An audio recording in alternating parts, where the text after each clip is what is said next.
오늘 감사를 고백하는 날이라는 제목으로 함께 말씀을 나누고자 합니다. 오늘 맥주 감사 주일입니다. 맥주절은 단지 농사의 수확을 해서 감사하는 절기 그 이상이라고 말할 수 있습니다. 하나님의 신실한 공덕과 또 은혜와 섭리에 대한 전인격적인 그런 감사를 고백하는 날이 바로 맥주절이다라고 말할 수 있습니다. 맥주절은 우리가 다른 여러 가지 날로 이렇게 또 이야기합니다. 77절이라고 하는 말이 있죠. 모든 이스라엘의 3대 절기는 6월절을 중심으로 이루어졌다라고 하는 것을 우리가 봅니다. 6월절부터 7주간이 지난 7주간이 지난 데서 77절이라고 이야기하고 77절 다음 날이 50일째가 된다고 해서 오순절이라고 이렇게 이야기를 합니다. 그리고 또한 초실절, 첫 열매를 거두어서 드린다라고 해서 초실절이라고 이렇게 이야기합니다. 오늘 출애굽기 23장 16절 말씀 앞부분에 보면 맥주절을 지키라. 이는 네가 수고하여 밭에 뿌린 것에 첫 열매를 거둠이니라 라고 이렇게 맥주절을 지키라 명령하고 있고, 수장절은 우리가 뒤에 보면 추수감사절과 같은 그런 절기라고 할 수 있습니다. 가을에 모든 곡식을 이제 거두어서 창고에 저장하고 나서 지키는 절기, 장막절이라고도 이야기하는 수장절을 이야기합니다. 이스라엘은 6월절과 맥주절 그리고 수장절을 해서 3대 절기를 지키라라고 이렇게 하나님께서 명령하신 것을 봅니다. 하나님께서 절기를 제정하시고 이스라엘 백성들과 하여금 절기를 지키도록 하신 아주 중요한 목적이 있습니다. 그것은 하나님께서 어떤 제물을 받고 예물을 받으시기 위함보다도 하나님께서 이스라엘 백성들에게 베푸신 그 은혜를 잊어버리지 않고 기억하라고 해서 하나님께서 이 절기를 제정하신 것을 봅니다.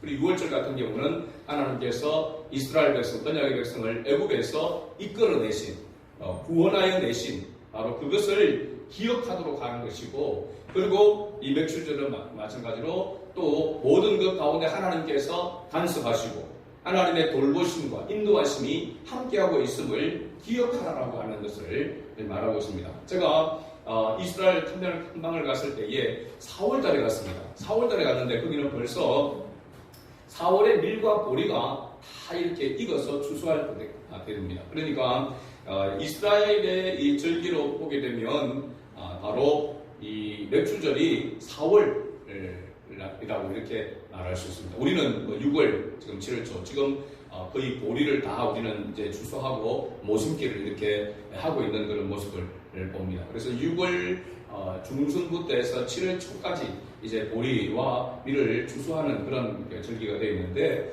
이스라엘은 3월 중순부터 시작해서 4월 달에 이게 추수를 하게 되는 그런 모습을 볼 수가 있었습니다. 오늘 말씀 가운데서 보면은 하나님께서 첫 열매를 이렇게 원하시고 계신 것을 봅니다. 첫 열매를 거둡니다. 그 첫 열매를 거두어서 하나님께 드리면서 지키는 바로 절기가 바로 이 맥주절이라고 하는 것을 말해주고 있습니다. 그래서 이 77절 또 오순절이라고 할 때에 구약에서 이스라엘 백성들에게 대해서는 구원과 하나님의 인도하심에 대한 그런 목적으로 이 절기를 이야기하고 있지만, 신약에 와서 보면은 오순절은 곧 뭐냐면 영원 추수의 열매가 시작되는 그런 의미를 담고 있습니다. 그래서 하나님께서 기뻐하시는 건 우리의 육신의 양식도 말하고 있지만, 그보다도 더 중요한 것은 실제로 보면 영적인 양식을 말하고 있습니다. 그러니까 하나님이 원하시는 추수의 개념은 바로 영원 추수의 개념을 이야기하고 있는 것이죠. 그래서 우리가 이 절기를 지금도 지키면서 우리가 농사를 하고 있지 않지만 우리 친구들 대부분이 이 절기를 지키는 것은 하나님께서 우리에게 베풀으신 구원의 은혜를 기억하도록 하기 위함이고, 또한 우리가 이 땅을 살아가는 가운데서 주님께서 우리에게 주신 그 사명을 따라 순종함으로 말미암아 영원 추수의 열매를 맺어서 하나님께 영광 돌리도록 하기 위한 그러한 목적이 여기에 함께 포함되어져 있다라고 그렇게 말할 수 있는 것이죠.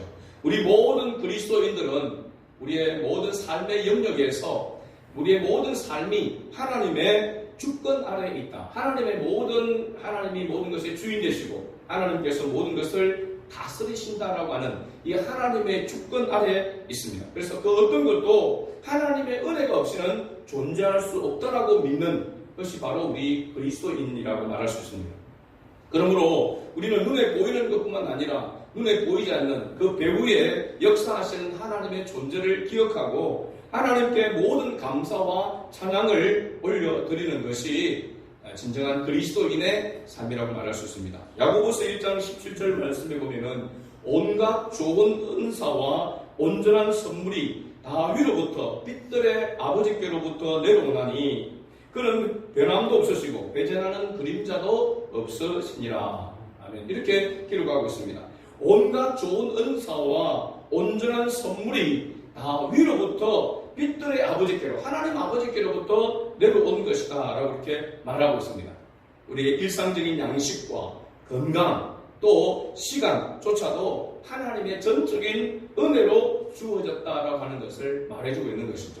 그래서 농사의 결실도 또 직장생활하는 가운데서의 우리가 얻는 수입도 또 자녀들의 성장도 우리의 손의 노력만으로 된 것이 아님을 말하고 있습니다. 그 배후에는 항상 하나님의 섭리와 돌보심이 함께 있음을 기억해야 한다는 사실입니다. 그것을 기억하고 감사하는 고백을 드리는 것이 바로 이 맥주절의 진정한 의미라고 하는 사실입니다. 어떤 한 청년이 유학 후에 창급의 순국에서 고향 교회에 간증하러 이렇게 왔다고 합니다. 그는 이렇게 말했다고 합니다. 처음에는 자기가 똑똑하고 자기의 그런 능력으로 모든 것이 다 되어진 것이라 이렇게 생각했는데 그런데 어느 날 자기의 아버지께서 자기에게 그렇게 이렇게 말씀을 하는 것을 듣고 깨닫게 됐다는 것입니다. 너는 아무리 똑똑해도 숨을 멈추면 아무것도 못한다.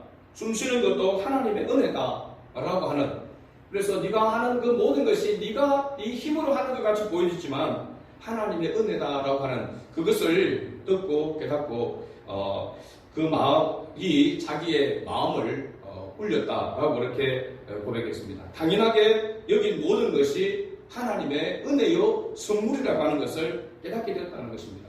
오늘 우리가 호흡하고 걷고 일하고 가족과 함께 살아가는 모든 순간은 다 하나님의 은혜인 줄로 믿습니다. 우리가 잘 아는 은혜라는 찬양 가사가 보면은 이렇게 있습니다.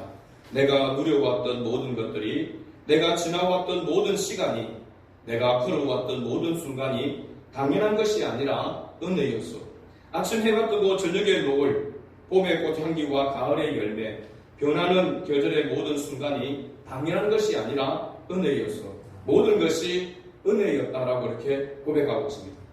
내 삶에 당연한 건 하나도 없었던 것을 모든 것이 은혜였소라고 하는, 우리가 송경림 목사님이 작사하고 불렀던 이 찬양, 은혜의 찬양 우리가 많이 부르고 은혜를 받는 그런 모습입니다. 정말 가사 하나하나가 우리에게 와닿는 것은 뒤돌아보면은 정말로 모든 것이 하나님의 은혜 없이 된 것이 없구나라고 하는 것을 깨닫게 되는 것입니다. 그래서 사나주무나 우리가 주의 것이고 모든 것이 하나님의 은혜다라고 하는 고백을 안 할 수가 없는 것이죠.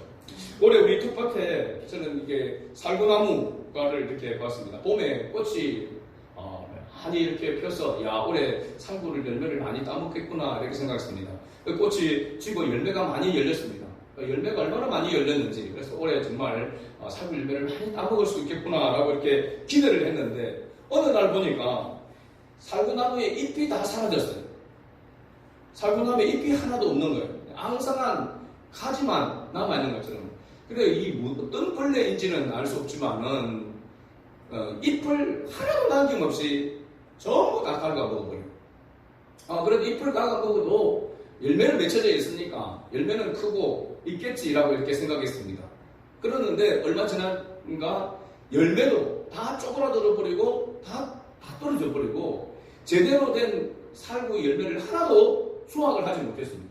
수백 개가 열렸는데 그 열매가 하나도 따먹을 수 없을 정도로 다 쪼그라들고 그냥 떨어져 버리고 말았던 것입니다. 이제는 다시 그 잎이 조금 자라가지고 있는데 이미 열매는 다 떨어지고 없는 겁니다. 내가 생각하는 것과 우리가 생각하는 것과 다른 결과가 이렇게 나타날 때가 있는 것을 봅니다. 또 그 옆에 우리 전부터 옆에 보면 자두나무가 하나 있습니다. 지금까지 있었던 자두나무가 수년 동안에 계속해서 열매를 열었지만 지금까지 하나도 따먹지를 못했습니다. 왜냐하면 이상하게 벌레가 열매가 맺혀도 그 열매 속에 벌레가 들어가서 하나도 먹을 수 없는 그런 열매가 되었습니다. 제가 올해는 좀 작심을 하고 저기다 약을 한 2번 쳤습니다.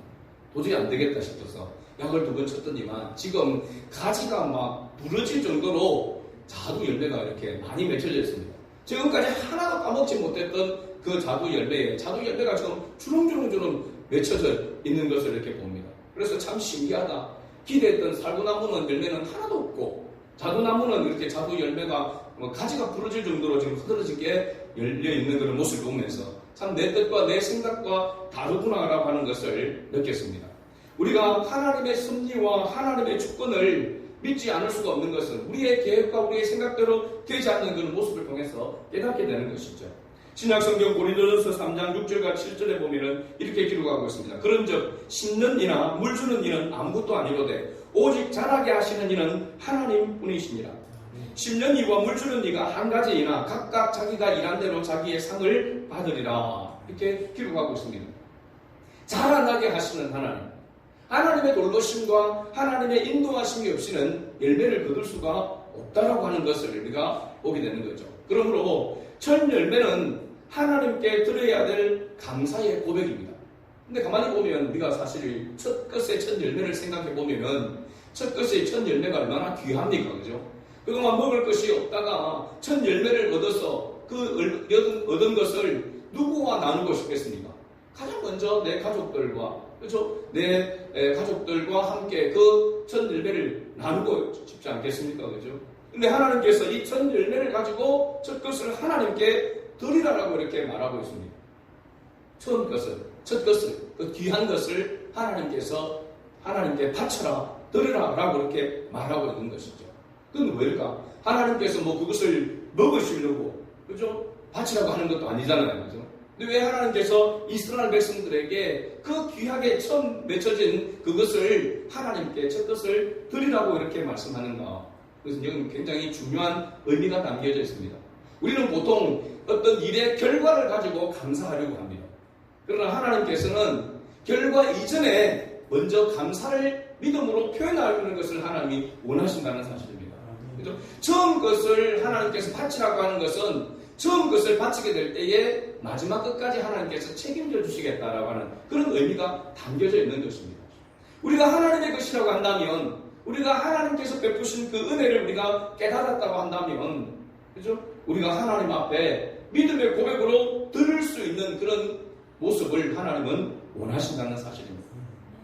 신명기 26장 10절에 보면 여호와여 이제 내가 주께 해서 내게 주신 토지 소산의 만물, 그러니까 처음 것을 가져왔나이다 하고 너는 그것을 네 하나님 여호와 앞에 두고 네 하나님 여호와 앞에 경배할 것이며, 또 잠언 3장 9절에 보니까 네 재물과 네 소사물의 처음 익은 열매로 여호와를 공경하라 라고 이렇게 기록하고 있습니다. 귀한 것이고 좋은 것이라고 이렇게 말할 수 있습니다. 그렇죠? 그것은 당연히 우리가 수고했기 때문에 우리가 먼저 먹어야 될 그런 의무도 있습니다. 그렇죠? 그럼에도 불구하고 주님께서는 그 처음 것을 바치라라고 이렇게 말하고 있는 것입니다. 이 의미는 우리가 하나님 앞에 11조를 드리는 것과 같은 의미입니다. 열의 하나를 그냥 무조건 드리라고 하는 것이 아니라 모든 것 가운데 처음 것을 하나님 앞에 드릴 때에 10분의 1만이 아니라 10분의 나머지 9도 하나님께서 책임져 주시겠다라고 하는 그런 의미로 우리가 하나님 앞에 11조를 드리게 되는 것이거든요. 그러니까 우리가 감사의 절기를 지키고 우리가 주님 앞에 헌신하는 것은 무엇이 되어야 되느냐? 믿음의 고백이 전제되어야 된다라고 하는 것을 말해주고 있는 것입니다. 하나님이 나의 주인이시다, 하나님이 나의 구원자시다라고 하는 이 믿음을 기억하게 될 때에 우리가 먼저 하나님 앞에 믿음의 고백으로 드릴 수 있는 것입니다. 그 믿음을 하나님께서 보시고 하나님께서는 모든 끝까지 마지막 결과까지도 책임져 주시겠다라고 이렇게 말하고 있는 것이거든요. 이 믿음이 없으면 온전히 하나님 앞에 자신을 내어 드릴 수가 없는 것입니다. 어떤 청년이 직장에서 첫 월급을 받아서 그 첫 월급으로 전부를 하나님께 드렸다고 합니다. 옛날에는 이런 경우가 교회에서 종종 있었습니다. 요즘은 이런 경우를 거의 찾아보기가 어렵습니다.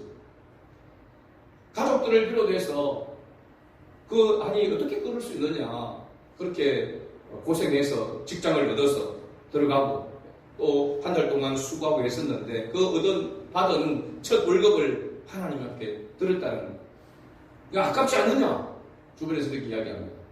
또 어떤 사람은 너 교회에 너무 미친 거 아니냐, 그죠? 그런 걱정과 비아냥을 이렇게 했다고 합니다.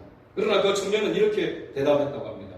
제가 여기까지 온 것은 다 하나님의 은혜이기에 첫 월급도 마땅히 하나님께 드리는 것입니다.